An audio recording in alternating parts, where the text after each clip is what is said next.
Αυτό το κάνεις.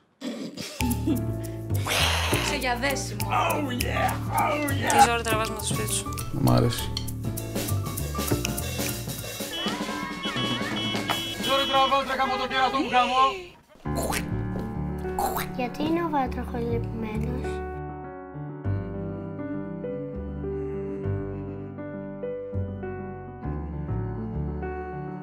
Θα κάναμε πολύ ωραία παιδιά μαζί.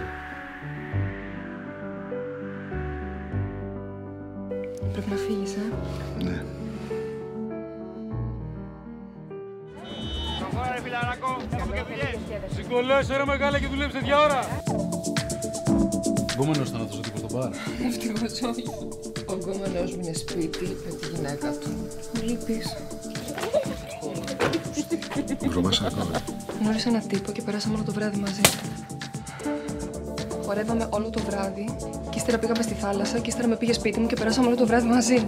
Θα μείνεις εδώ.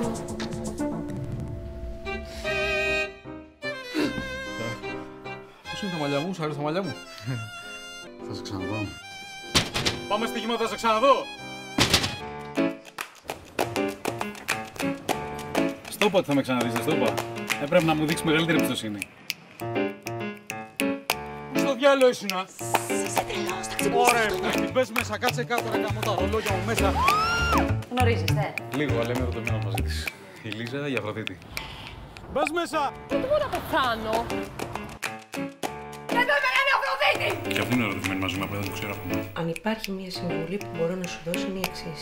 Διάλεξε άντρα που να μην ροχαλίζει. Είναι θέμα ποιότητας ζωής.